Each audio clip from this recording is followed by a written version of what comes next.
Before I start, I just want for all of us to just take a minute and to remember and appreciate our ancestors and our elders on whose land we are meeting tonight, but also on our ancestors who came after them, and on our ancestors who have never been here, but I am a representative of tonight, and many of you might be representatives of. Because in our African culture, we don't believe in death, we believe in the continuation of life. And I feel and know for sure that our ancestors are here tonight with us, and they love celebrations. So when we came for celebrations, they are here with us. And not in a spooky way, but of course they're running in our DNA. And we carry their memories with us, and we share the stories that they have started. So before I go any further, I was inspired to write a poem. And this poem is dedicated to my mother, because my mother taught everything that I know of myself. And she was a very, very strong woman. And I sometimes, even in my book, mention her as an iron woman. You wouldn't want to cross her. So please, I really feel privileged to share this poem with you. But before I go to the poem, I want to really, really thank the people who have put the team, for an event like this to happen. There is an incredible team behind it. And usually, a speaker or Margot and I would just steal the stage and the glamour. But I know that the people behind who have put this all together are the ones to really thank tonight for bringing all of us together to this platform. Thank you all. And I really do believe in Bendigo. I'm wearing the colors tonight.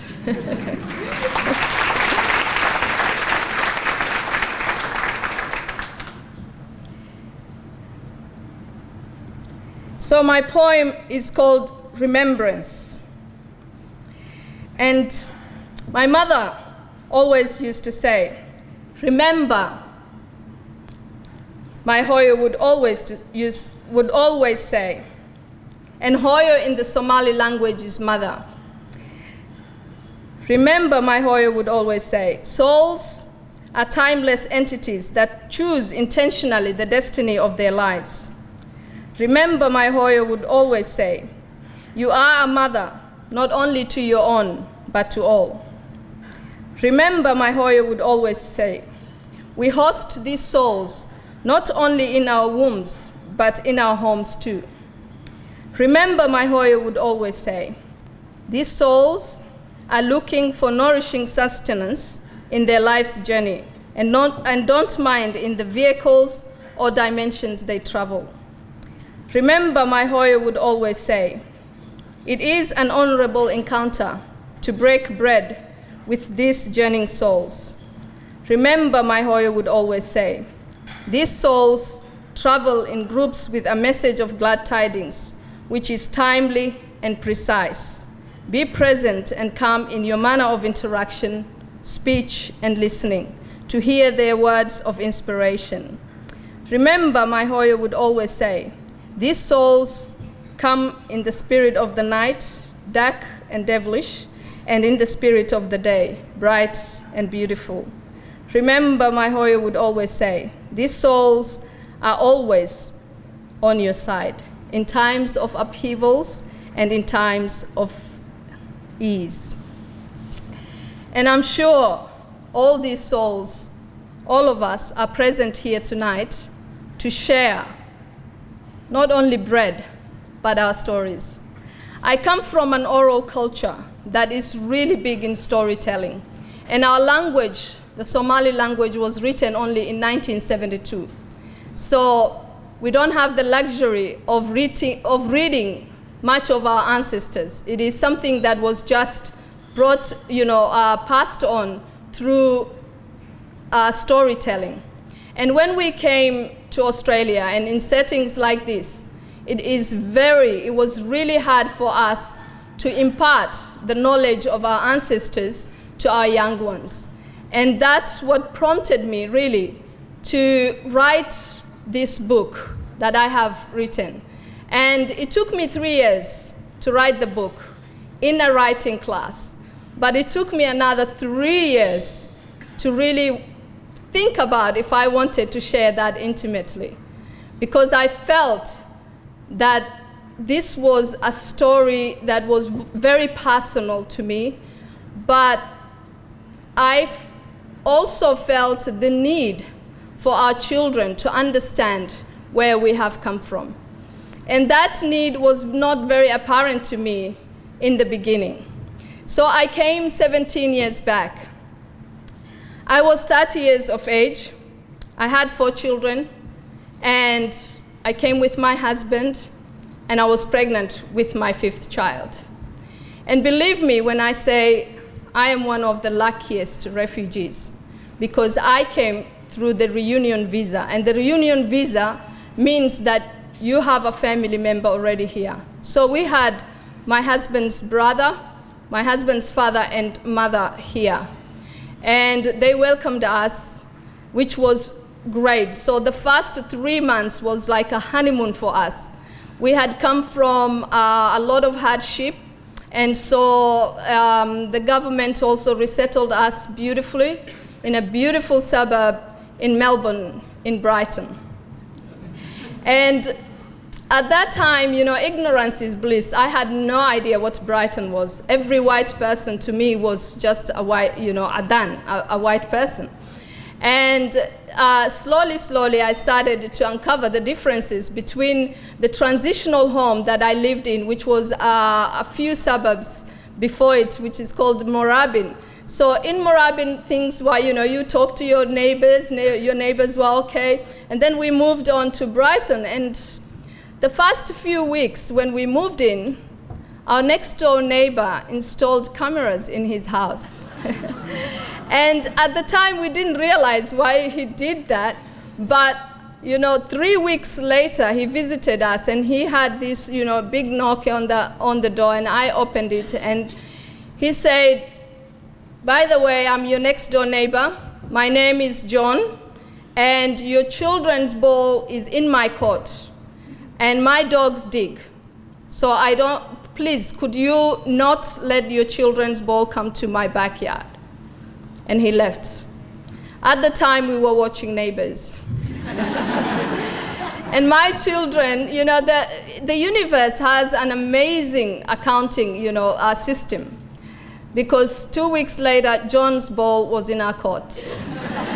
And my children came with the ball and said, "Mom, what do we do with it?" And I said, "You throw it back." And they said, "That's unfair. We have to go to John's house."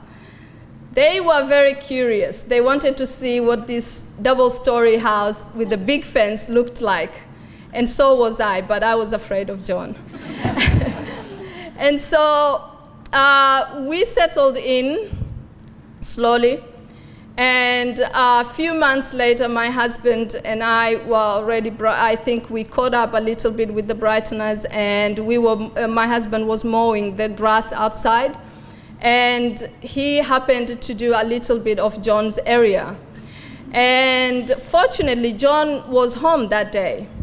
And this story really could have gone both ways. John could have come out very angry and said, "Well, I can do my own lawn, thank you." But he came out with 2 beers. And he said, "Thank you, mate." And that started a conversation. 2 unconsumed beers broke the ice. And we started to be neighbors. And so I think within our system, the human system, we have something called fear. And when we don't know much about the other, we have so much fear within us. And that is what was apparent at that time. And slowly, we started to live among our neighbors. But unfortunately, a year later, after we came, the September 11 happened. And at that time, I wasn't, all these, I was wearing the really big Islamic hijab and the big,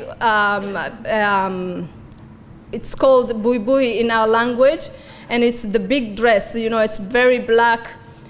And for me, I was clinging to that because that is the culture that I had come from, and that is what I knew of myself. And I was thinking, you know what, I'm not going to let go.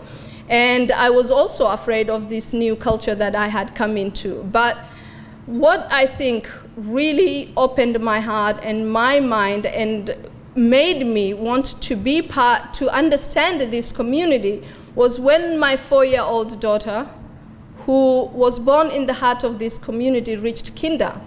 And one day we went and looked for a kinder, and when we went inside, it was, we received a very frosty reception.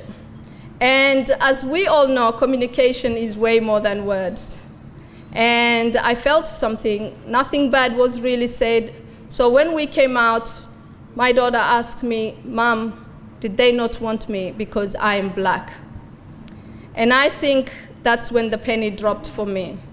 And I felt that, I have come to this, to this world, left all my family, everything I knew about myself behind, so that my children could have a better life. And if this is what I have brought them into, then how is their life going to be?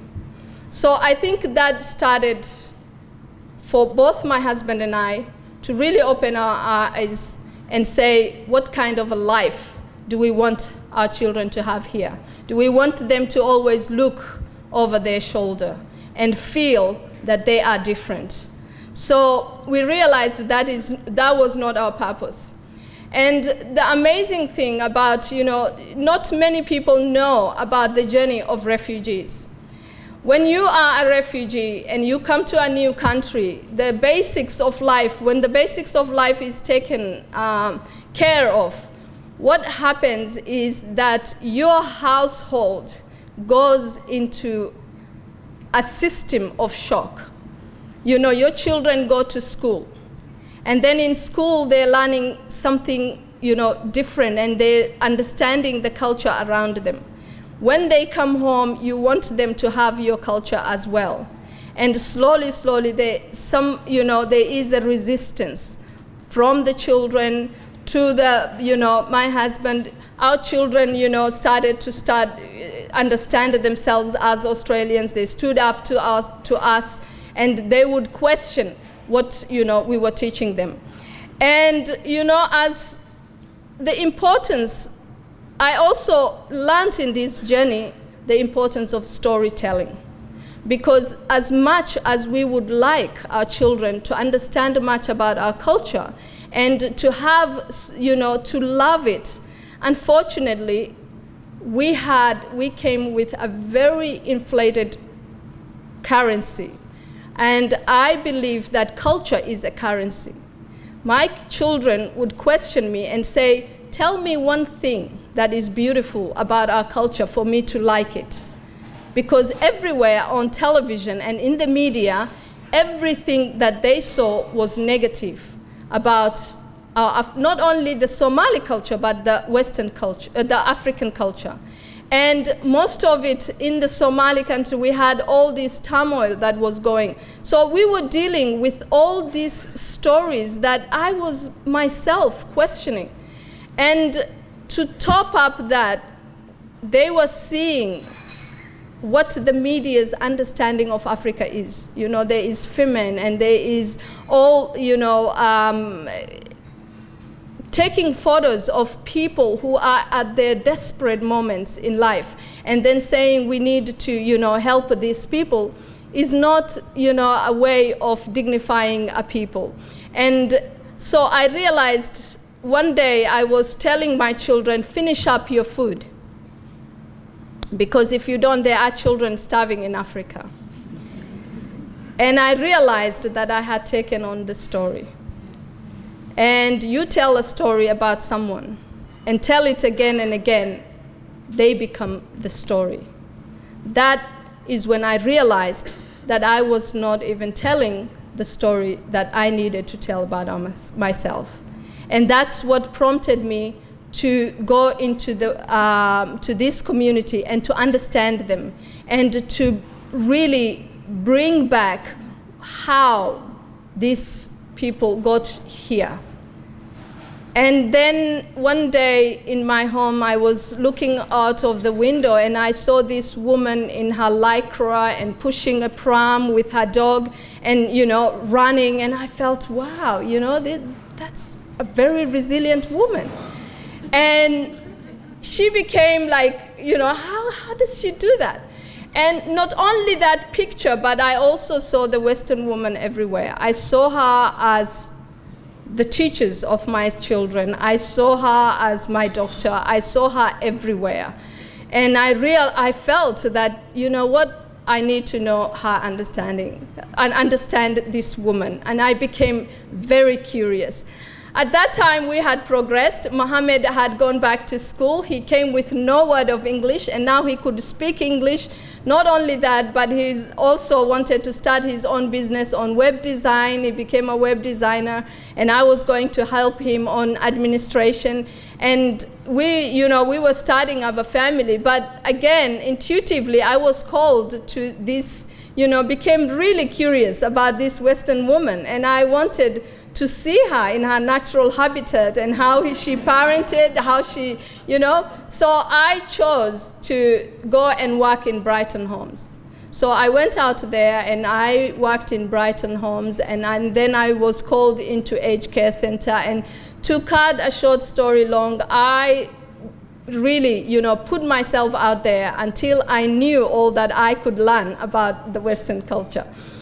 And when I came back, I was always a journaler and I was writing down things. What did not make sense to me was that even amidst the glory and the glamour in Brighton, there was a less apparent truth. I cleaned big Brighton homes, but no one really lived in them. I went to aged care centers where the wisdom of the community was away from the community. And then I was also exposed into children, 10-year-olds, 12-year-olds, roaming in shopping malls, being in drugs, and committing suicide. What does a 12-year-old or 14-year-old know about life to do that? And then I realized that in this community,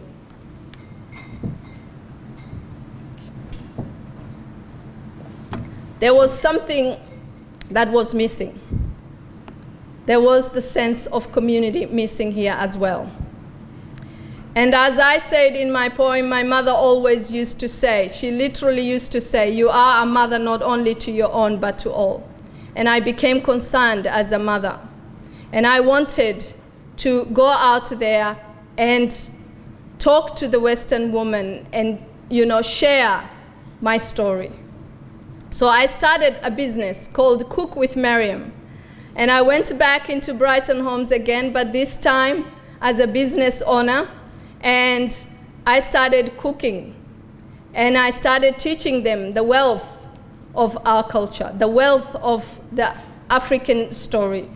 And I went on to write my book, and because I had gone out there to be understood, to understand the culture, I felt that it was time to allow people to understand my culture. And on top of that, I opened my back as a community garden. I was called into gardening. I came from a culture where community gardening was very big. And to take you back a little bit, my mother also once came from Somalia and came into Kenya, which was a very different culture. And the chief in the small town that we had come to asked my mother and gave my mother land. And he said, this small land is yours. You can cultivate it for your children. But my mother was suspicious of this new culture. And then I remembered what my mother had gone through. I remembered that we had come to a culture that was not ours. and we had survived it. And I think I got my strength back from that. And I also saw the story of women through refugee camps and through spaces where women were absolutely desperate and where they needed so much help. And I felt that the story of women needed to be told in all platforms. And I'm really, really so proud tonight to be able to share the stories of my mother, of my great-grandmother, and my grandmother, and to bring their voices into these spaces. By coming to Australia, I don't think that we come here randomly.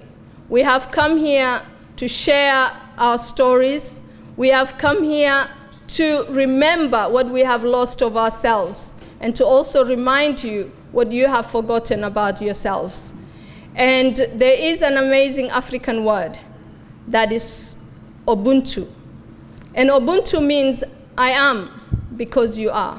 If there is no you, there is no me. There is a big interconnectedness among ourselves. And I feel that there is no separation. And when we share our stories and believe in each other, I think we can expand we can expand our potential, and we can move beyond the ignorance that is now, afflicting and putting our world into a great space of darkness. I am an optimist by nature, not with the half-full glass, but the overflowing glass. And by my optimism, I like to look at the things that are really working for us. And there is so much that is working for us, because I was given an opportunity when we came here. My children were given an opportunity, and my husband and our family. And by that opportunity, we took it and we made something out of it, and we now want to share that opportunity, not only with you, because when we are, when I'm standing here as a voice for the African woman, I am not literally, I am rippling that effect. When we share these stories go far and beyond. And I realized, I went back home last year, and a lot of the things that I am doing here in Melbourne are affecting my nieces and nephews and sisters back home. And they've changed their lives by just watching me doing what I'm doing, and by looking at the courage that I have moved forward with, and trusted to be able to do this, and I became a source of strength for them as well. So imagine when all of us come together and believe in each other and believe in the message that we can do this together. The community garden that I have opened in my backyard does a lot of amazing work for not only women. It's called Resilient Aspiring Women, but we welcome our men too. We call them the Resilient Aspiring Men, the Rams. And our Rams support us a lot. And the story behind, the community garden is I opened my home because I wanted to bring back trust. I think what we have lost is trust. Trust in ourselves and trust in each other. We live in a time where we talk so much about integration, integrating into another culture. I think what I got from my integration is not so much only integrating into a Western culture, but integrating within myself. Because as I was writing, my mind and my heart and my physical body connected, and I became integrated, and I realized that that potential and that light exists within each and every one of us. And when we share this, we create adaptable and strong communities.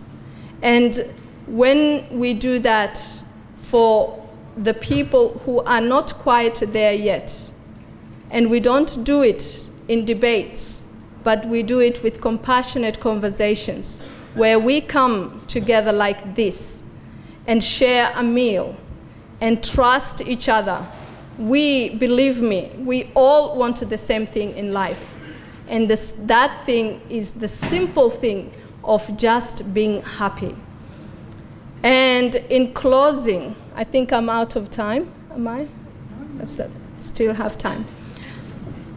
So I really, really believe, and it comes back again, I believe in Bendigo. I believe in our potential as humans to be able to put our fears aside.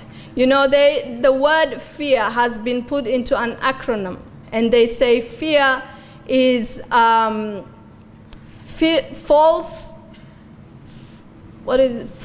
emotion appearing real. And I discovered the antidote for that.